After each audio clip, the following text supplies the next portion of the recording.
ఈ ఈ ఈ ఎవరు లోతు అనే సదరు ఈ వ్యక్తి పుట్టుదల ఎక్కడా? భక్తుల ఇంట్లో పెరిగాడా, భక్తిహీనుల ఇంట్లో పెరిగాడా? అబ్రహాము ప్రపంచానికే ఆశీర్వాదం అండి. ప్రపంచానికి ఎవరు అబ్రహాము గారు? ఆశీర్వాదం. అలాంటి వ్యక్తి దగ్గర పెరిగాడు ఈయన, అలాంటి వ్యక్తితో ఉన్నాడు ఈయన. ఏమండి, అర్థమవుతుందా? మా అమ్మ నాన్న బాప్టిజం తీసుకున్నారు కాబట్టి నేను భక్తుడిని అయిపోతానా? మా అమ్మ నాన్న చర్చికి వెళ్తున్నారు కాబట్టి నాకు ఆశీర్వాదాలు వచ్చేస్తాయా? లేదు లేదు. నేను ఆకలైతే నేనే భోజనం చెయ్యాలి. మా నాన్న 2 పొట్టలు వేసుకుని తినేసిన నాకు కడుపు నిండదు. నిండుతుందా? నిండదు. ఎవడ భక్తి ఆడిదే కదా. చూడండి పిల్లారా, దేవుని సన్నిధిలో మనము చాలాసార్లు మనము ఏంటి అనేది మనం ఎప్పుడూ గుర్తించాం. ఏదో జీవితం వెళ్తుందిలే అన్నట్లుగా అలా పోనిస్తూ ఉంటాం. ఈ లోతు జీవితం దగ్గరికి నేను ఆ లోతు 19 అధ్యాయము వచనాలన్నీ చదువుతున్నప్పుడు ప్రియులారా నాకు అనిపించింది, ఈ భూమి మీద ఇప్పటి వరకు మనుషులలో 3 రకాలైన మనుషులు ఉంటారు ఈ భూమి మీద. ఏమండి, సామాజికంగా 3 రకాల మనుషులు ఉంటారు, తాత్వికంగా కూడా 3 రకాల మనుషులు ఉంటారు. సామాజికంగా 3 రకాల మనుషులు ఎవరు చెప్పండి?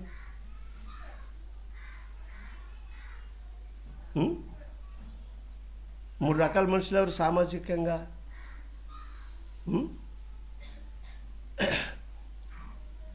ఒకటి నాస్తికులు. అంటే ఎవరు వీళ్ళు? దేవుడు లేదు, దేవుడు లేడు, దెయ్యము లేదు, దేవుణ్ణి ఎవరు వీళ్ళు? నాస్తికులు. ఆస్తికులు రెండు ఎవరు? ఆస్తికత్వం చేసేవారంటే దేవుడు ఉన్నాడని నమ్మేవారు. 3 తాత్వికులు. 3 ఎవరు? తాత్వికులు అంటే మానవతా తత్వము కలిగినటువంటి వారు. దేవుడు ఉంటే ఏంటి, లేకపోతే ఏంటి, మనందరము మనుషులం అంటే మానవుడికి, మానవ జీవితానికి ఎక్కువ విలువన ఇచ్చేటువంటి వారు. వీళ్ళకి దేవుడితోటి వాళ్ళు దండం పెట్టమంటే మనం పిలుచుకొని దండం పెట్టండి బ్రదర్ అని దండం పెడతారు. వాళ్ళకి లెక్క ఏంటంటే మనిషిని గౌరవించాలంతే, మనిషిని ప్రేమిస్తారు వీళ్ళు. వీళ్ళు ఏమన్నారంటే తాత్వికులు అన్నారు కదా. కాబట్టి సమాజంలో ఈ 3 మనకు కనబడతారు. ఏమండి, స్పిరిచువల్ లైఫ్లో కూడా 3 వ్యక్తులు ఉంటారు. ఏమండి, స్పిరిచువల్ లైఫ్లో కూడా 3 రకాలైన వ్యక్తులు మనకు ఉంటారు. వీళ్ళు ఎవరంటే దేవుణ్ణి నమ్మినవారు అంటే విశ్వాసులు. వీళ్ళు ఏమన్నారంటే విశ్వాస సమాజము, విశ్వాసం. అండ్ 2 వీళ్ళు భక్తిహీనులు. భక్తులే కానీ భక్తి బలహీనమైన భక్తి అన్నమాట. వీళ్ళని భక్తిహీనులు అంటారు. వీళ్ళని ఏమంటారు? 2వ శాఖ ఎవరు? భక్తులు, భక్తిహీనులు. అండ్ 3వది పొట్టు వలె ఎగురువారు. 3వది ఎవరు? పొట్టు వలె ఎగురువారు అంటే గాలి ఎట్టేస్తే అటు వెళ్ళిపోతారనమాట వాళ్ళు. భక్తిలో కూడా ఈ 3 రకాలైన మనుషులు మనకి ఉంటారు. అండ్ సమాజంలో 3 రకాలైన మనుషులు ఉన్నారు. సంఘములో కూడా ఈ 3 రకాలైన మనుషులు ఉంటారు. అండ్ మనం ఎవరిని కూడా తప్పు పట్టకూడదు. అండ్ వారి నీతి వాళ్ళది కదా. అందుగురించే యేసు ప్రభువుని నమ్మిన వారి కొరకు ఆయన సూర్యుడిని ఉదయింపచేస్తున్నాడు, నమ్మని వారి కొరకు కూడా సూర్యుడిని ఉదయింపచేస్తున్నారు. తిరిగి ఆయన మీద తిరగబడే వారి కొరకు కూడా ఆయన సూర్యుడిని ఉదయింప చేస్తున్నాడు. కాబట్టి దేవుడు అందరినీ ప్రేమిస్తున్నాడు, భక్తులని ప్రేమిస్తున్నాడు, భక్తిహీనుల్ని ప్రేమిస్తున్నాడు, అండ్ పొట్టి వలె ఎగిరిపోయే వారిని కూడా ప్రేమిస్తూ ఉన్నాడు. కారణం ఏంటంటే దేవుడు అంటేనే ప్రేమ, దేవుడు అంటేనే ప్రేమ. ఈ విషయాలు మీరు వింటున్నప్పుడు ఎందుకు ముందుగా ఈ విషయాలనే చెప్పానంటే, ఈ 3 రకాల వ్యక్తుల్లో ఏదో ఒక వ్యక్తి అయి ఉంటాం మనం. ఇక్కడ ఉన్నటువంటి కూర్చున్న మనలో నా మట్టికి నేను ఈ 3 రకాల వ్యక్తుల్లో ఏదో ఒక వ్యక్తిని అయి ఉంటాను, నా మట్టికి నేను. అలాగే మీ మట్టికి మీరు కూడా ఏదో ఒక రకమైన వ్యక్తి అయి ఉంటారు మీరు. ఏమండి, భక్తి చేస్తే ఒరిగేది ఏంటి, ఒకవేళ భక్తి చెయ్యకపోతే పోగొట్టుకునేది ఏంటి? ఎప్పుడైనా ప్రశ్నించుకున్నారా?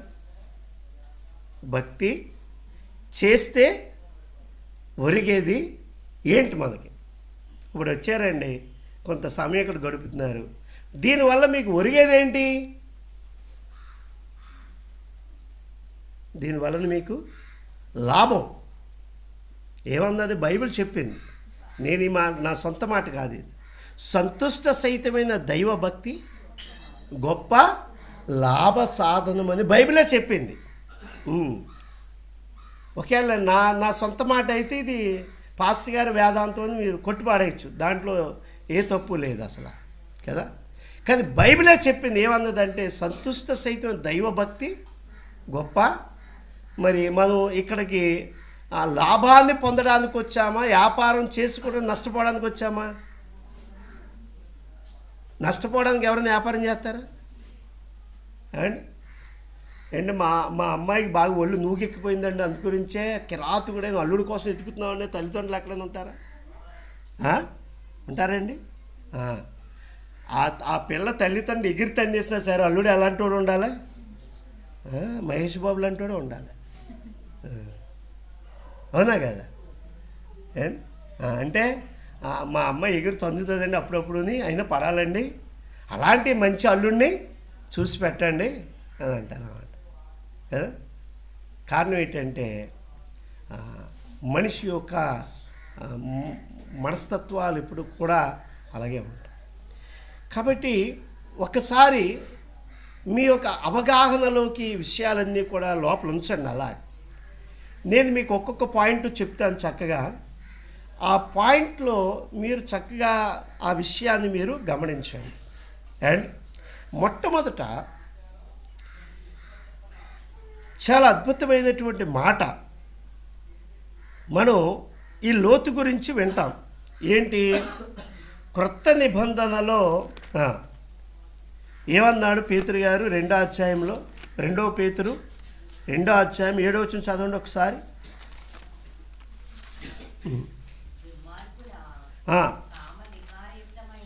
చూడండి, దుర్మార్గుల కామ వికారమైన, చూడండి, వికారయుక్తమైన నడవడి చేత బహుబాధపడిన నీతిమంతుడగు లోతును తప్పించెను. ఏమండి? లోతును తప్పించెను. చూడండి, ఇక్కడ పేతురు గారు దుర్మార్గుల కామ వికారయుక్తమైన నడవడి చేత బహుబాధపడిన నీతిమంతుడగు లోతును తప్పించెను.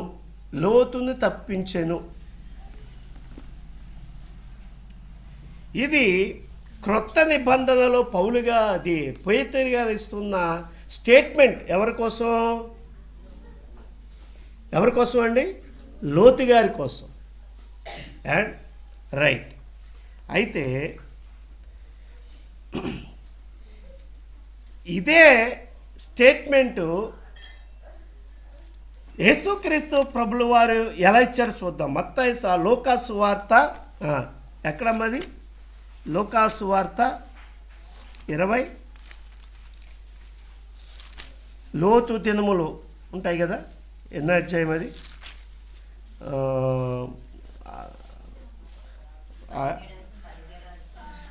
17 17:32 చదవమ్మ ఒకసారి. 30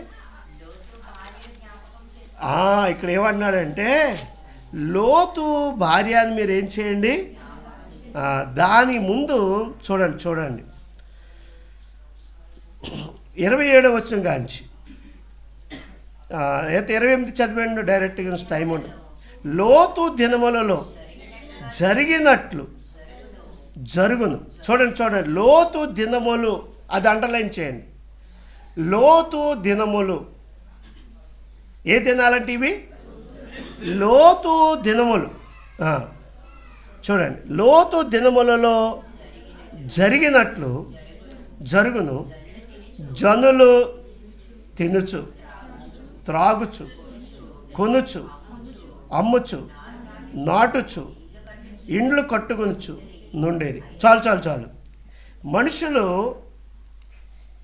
ఏం చేయాలని దేవుడు సృష్టించాడు, ఏం చేస్తున్నారు మనుషులు ఇక్కడ? జనులు ఏం చేస్తున్నారంట? లోతు దినాల్లో ఏం జరిగింది? జనులు తిండిపోతులు, జనులు త్రాగుబోతులు, జనులు వ్యాపారస్తులు, జనులు వ్యవసాయదారులు, జనులు ఏంటది ఇల్లు కట్టడం అంటే ఏమంటారు దాన్ని? అదే అండి, ఇప్పుడు అంటున్నారు కదా రియల్ ఎస్టేట్. జనులు రియల్ ఎస్టేట్ కదా, అంటే వ్యాపారస్తులు. అసలు మనుషులను దేవుడు చేసింది ఎందుకోసము? నా మహిమ నిమిత్తము నేను చేసుకున్న నా ప్రజలు నా వద్దకు తీసుకురండి. కానీ ఈ ప్రజలందరూ ఏం చేస్తున్నారంట? తిండి కోసమే బతుకుతున్నారంట, తాగడం కోసమే బతుకుతున్నారంట. చూడండి అంటే తినడం తాగడం తప్పని కాదు, కానీ ఇక్కడ ఆకలి అయితే అన్నం తినాలి, తాగం అయితే నీళ్లు తాగాలి. కానీ నీళ్లు తాగేది దాని గురించిగా చెప్తుంది యేసయ్య. జనులు త్రాగుబోతులు కదా, అంటే ఏది తాగకూడదో అది తాగుతూ ఉన్నారు ప్రజలు. ఇంకా చాలా అద్భుతమైన మాట వీళ్ళ కోసం చెప్తూ ఆయన భలే మాట అన్నాడు. ఏమన్నాడు చూడండి, కొరింథీయులకు రాసిన పత్రిక 1వ అధ్యాయం 10వ అధ్యాయం, కొరింథీయులకు రాసిన పత్రిక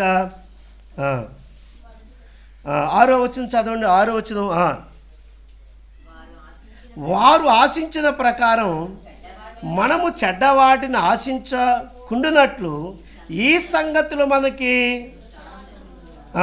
7వ వచనం, జనులు తినుటకును త్రాగుటకును కూర్చుండి ఆడుటకు లేచిరి. అంటే తినడం తాగడం ర్యాక్ అండ్ రోల్ డ్యాన్సులు అయ్యే కదా ఇప్పుడు అన్నీ. ఇప్పుడు సమాజం అంతా ఏంటి? తినడం తాగడం. క్రిస్మస్ అంటే ఏంటి కదా, మీకు తెలుసా? కొన్ని ప్రాంతాల్లో అసలు కొన్ని ఈ క్రిస్మస్ పేరు చెప్పి ఎంత దారుణంగా వాళ్ళు కొన్ని లక్షల రూపాయలు ఖర్చు పెట్టి ఎంత విచ్చలవిడి పాపానికి బరి తెగిస్తారు అంటే మనం వర్ణించలేం దాన్ని ఇంకా. కాబట్టి ఈ కామ వికారయుక్తమైనటువంటి ప్రవర్తన అంతటినీ కూడా లోతు చూసి బాధపడుతున్నాడంట. మంచి మాట చెడ్డ మాట చెప్పండి. మంచి మాట చెడ్డ మాట? మంచి మాట. చాలా బాధపడుతున్నాడండి మనసులోని. చూడండి, కామ వికారమైనటువంటి ప్రవర్తనను బట్టి ఈ యొక్క లోతు గారు బాధపడుతున్నాడంట. ఎంత మంచి మాట అండి. కానీ నాకు ఒక డౌట్ వచ్చింది, అసలు ఈయన ఎవడు అక్కడికి వెళ్ళమని చూడమన్నాడు? సినిమాకి వెళ్ళాను కదండి, థియేటర్లోని ఉన్నంతసేపు మన సంఘమే జ్ఞాపకం వచ్చిందండి. పాస్టర్ గారు మంచోడే చెడ్డోడు ఈడు. అయ్యా మీరే చెప్పాలి దీని జవాబు. నేను థియేటర్కి అయితే వెళ్ళాను కదండి, మనసు అంతా ఎక్కడుందండి? చర్చిలోనే ఉందండి. సంఘమే జ్ఞాపకం వస్తుందండి. మంచోడండి ఈయన అసలు అక్కడికి ఎవడు వెళ్ళమన్నాడండి? ఏమండి ఏమండి లోతు మంచితనం ఇలాగే ఉంది. అవునంటారా కాదంటారా? నా మాట కాదు. ఏమండి ఈ ఈ ఈ ఎవరు లోతు అనే సదరు ఈ వ్యక్తి పుట్టుదల ఎక్కడా? భక్తుల ఇంట్లో పెరిగాడా? భక్తిహీనుల ఇంట్లో పెరిగాడా? అబ్రహాము ప్రపంచానికే ఆశీర్వాదం అండి. ప్రపంచానికి ఎవరు అబ్రహాము గారు? ఆశీర్వాదం. అలాంటి వ్యక్తి దగ్గర పెరిగాడు ఈయన, అలాంటి వ్యక్తితో ఉన్నాడు ఈయన. ఏమండి అర్థమవుతుందా? చూడండి. ఇప్పుడు మా అమ్మ నాన్న బాప్టిజం తీసుకున్నారు కాబట్టి నేను భక్తుడిని అయిపోతానా? మా అమ్మ నాన్న చర్చికి వెళ్తున్నారు కాబట్టి నాకు ఆశీర్వాదాలు వచ్చేస్తాయా? లేదు. నేను ఆకలైతే నేనే భోజనం చెయ్యాలి. మా నాన్న 2 పొట్టలు వేసుకుని తినేసిన నాకు కడుపు నిండుతుందా? నిండదు. ఎవడ భక్తి ఆడిదే కదా. చూడండి అబ్రహాము ప్రపంచానికి ఆశీర్వాదకరమైన విశ్వాసులకు తండ్రి అయినటువంటి ఆ మహాభక్తుడితో నివసించినటువంటి వ్యక్తి అయినా మనం ఎప్పుడైనా ఈ లోతు గురించి లోతు ప్రార్థన చేశాను అనే శబ్దం అక్కడ వినబడద్దా? లోతు బలిపీఠములు కట్టాను ఎప్పుడైనా వినబడుతుందా?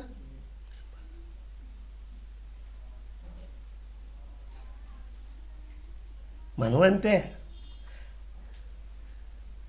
పొద్దుల్లగ్గానండి మీకు తోత్రం అని ఒక మాట అంటాడండి ఆయన. తోత్రం అని ఒక మాట చెప్తుందండి ఆమె. అవసరమా? స్తోత్రం చెప్పేస్తే దేవుడికి సంతోషం అయిపోద్దా? ప్రియులారా, నేను చెప్పాను కదా, భక్తి అనేది నిరీక్షించు వాటి యొక్క నిజస్వరూపం. అమ్మ దేవుడు నిన్ను దీవిస్తాడంటే ఇప్పుడు దీవిస్తాడని కాదు దాని అర్థం. నువ్వు ఒక రోజుకి దీవెనకరంగా మార్చబడతావు. అది ఈరోజు ప్రారంభమైంది. నీ వంతు వచ్చినప్పుడు నీ ఆశీర్వాదం యొక్క ఏమండి ఇప్పుడు మీరు బంగారాన్ని ఎప్పుడు కొనండి లాస్ దొరుకుతుంది, మీకు లాభేవి రాదు. అండి ఏంటి అంటే బంగారంలోని ఎప్పుడు తరుగు ఉంటుంది. ఏముంటుంది? చెయ్యి మారితే తరుగు అంటాడు. చెయ్యి మారితే ఇప్పుడు 1,00,000 రూపాయలు ఎట్టు కొన్నాను, ఆ 1,00,000కి మళ్ళీ వెంటనే తీసుకెళ్ళి ఇస్తే ఏంటి తరుగు అంటాడు. ఇప్పుడేనా కొందంటే లేదండి మీరు బయటికి వెళ్తే ఇంక తరిగానండి. కుమార్ అంతేనా? తరిగేది. ఏమన్నా రేటు పెరిగి సడన్గా ఏమన్నా ఆ గంటలో ఏమన్నా రేటు మారితే మన అదృష్టం కొలిది ఏమన్నా డబ్బులు వస్తాయి, కానీ లేకపోతే అది ఏం నష్టపోయేప్పుడు బంగారమా డబ్బా? అందుకని ఆడు డబ్బులు ఎవరికి ఊరకనే రావు.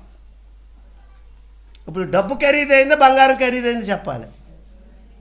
డబ్బే ఖరీదైంది, కానీ ఖరీదైందని తీసి ఖరీదు తక్కువైంది బంగారాన్ని. అలాగే చవకబారు తెలివితేటలు అంటారు. వీటిని ఏమంటారు? చవకబారు తెలివితేటలు. దేవుని యొక్క విశ్వాసాన్ని అమ్మేసి, విశ్వాసాన్ని సేల్ చేసి భక్తిహీనతను కొనుక్కుంటాం మనం చాలాసార్లు. ఈ లోకంలో 3 ధర్మాలు ఉంటాయి. 3 ధర్మాలు. ఒక ధర్మము దైవ ధర్మము అండ్ మరొక ధర్మము లోక ధర్మము అండ్ మరొక ధర్మము స్వనీతి ధర్మము. ఏ ధర్మము? స్వనీతి ధర్మం. అంటే నాకు తోచిందల్లా అదే నా ధర్మం. దేవుడితో సంబంధం ఉండదు, లోకంతో సంబంధం ఉండదు. నాకు తోచింది ఏదో అందుకని స్వనీతి అన్నారు. దీన్ని ఏ నీతి అన్నారు? దైవనీతి. దెయ్యముల నీతి, దైవనీతి, స్వనీతి. 3 రకాలైన ధర్మాలు. ఈ 3 ధర్మాలు ఏదో ఒక ధర్మానికి మనం తగిన వారమే, ఏదో ఒక ధర్మానికి లోబడిన వారమే మనము ప్రియులారా. కాబట్టి ఈ లోతు ఎక్కడ పెరిగాడని చెప్పాను? భక్తుల ఇంటిలో పెరిగాడు, కానీ భక్తి రాలేదు. ఏమండి, భక్తుల ఇంట్లో పెరిగాడు, ఏం నేర్చుకోలేదు? భక్తి నేర్చుకోలేదు. అందుగురించే తన జీవితంలో మనకి ఎక్కడ ప్రార్థన అనే శబ్దం కనబడదు, ఎక్కడ బలిపీఠం అనే శబ్దం కనబడదు. కాబట్టి ఇప్పుడు చెప్పండి, భక్తిగల దైవజనుడే, భక్తిగల సంఘమే, భక్తిగల వాక్యమే మంచిది ఎంతవరకుని, కానీ ఇది నీకు అప్లై అయిందా? ఇది నీకు